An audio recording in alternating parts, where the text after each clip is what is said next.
How much money should we have saved by each age? This is the sort of question I often get asked when speaking to people about their finances.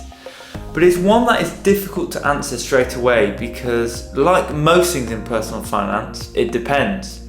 It depends on your current lifestyle, how much that costs, what your plans are for the future, and whether any of these are likely to change. In this video, I'm going to break down what the average net worth is at each age in the UK, whether this is sufficient, and what you need to do to make sure you're on track to meet your financial goals.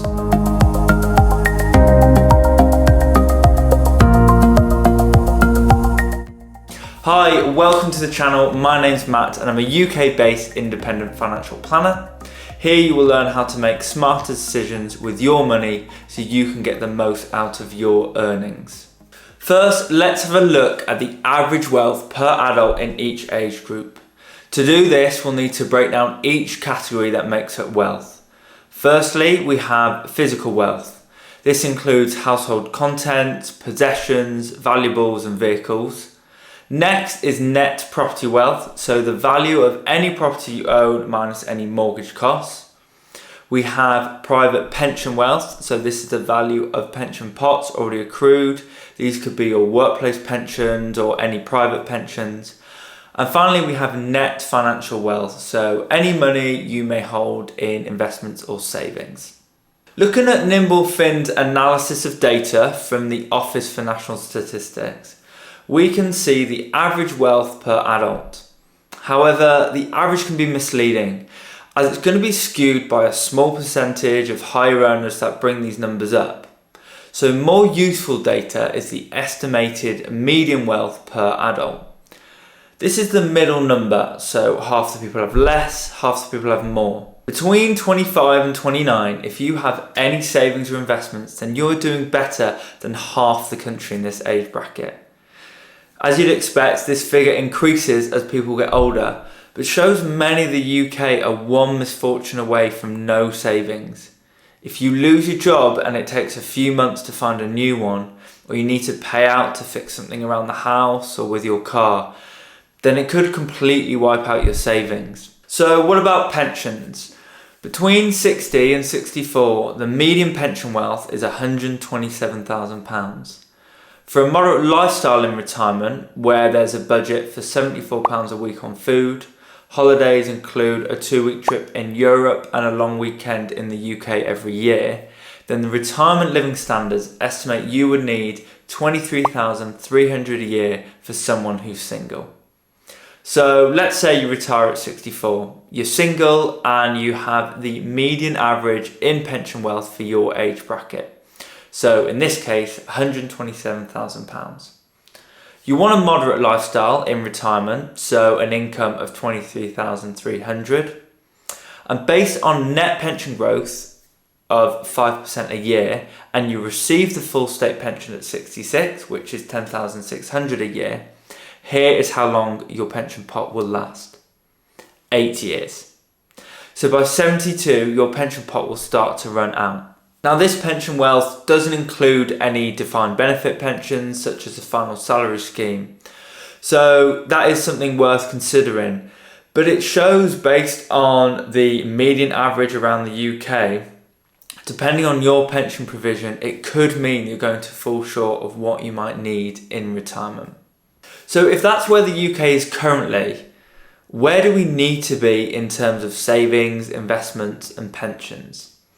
Using Fidelity's tool, if you want to retire at age 65 and maintain your lifestyle, you need 1 times your income by age 30, 3 times your income by age 40, 5 times by age 50, 7 times by age 60 and 8 times by age 65. So how have Fidelity got to these figures? They assume that prices rise at 2% each year, while your household income rises at 3.75% a year. So 1.75% above inflation, meaning that you should see an increase in your spending power over time. They also assume that household income is gross, i.e. before tax.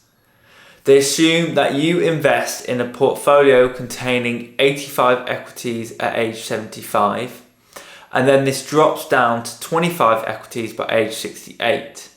And under this scenario, your investments are assumed to grow at an average rate of 4.75% a year, or 2.75% above the inflation figure they used, over those 43 years before you retire.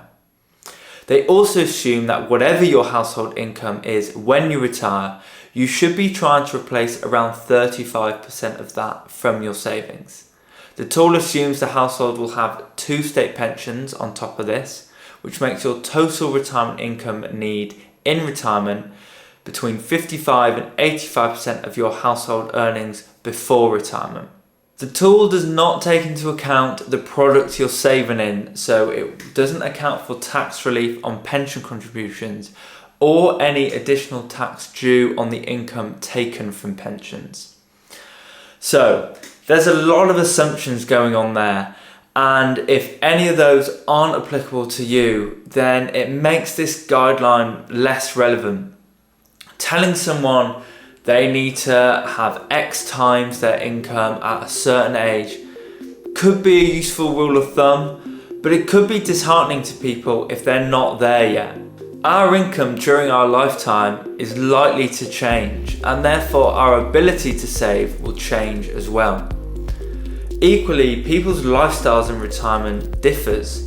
You may downsize, which would free up some cash, or you might want to spend more in the early parts of your retirement, meaning that you might need more than you expected. If you're living alone, you'd only be receiving the 1 state pension, and your investments and pensions are unlikely to average the 4.75% used. Setting your own goal based on your own situation and working towards this is always going to be more useful than any rule of thumb or generic framework. If you're not where you want to be with your finances, then there's no better time to start than now, by setting a goal in place and working towards it. Improving your financial knowledge will always help this. So to learn more on why you need to check your workplace pension, check out the video here.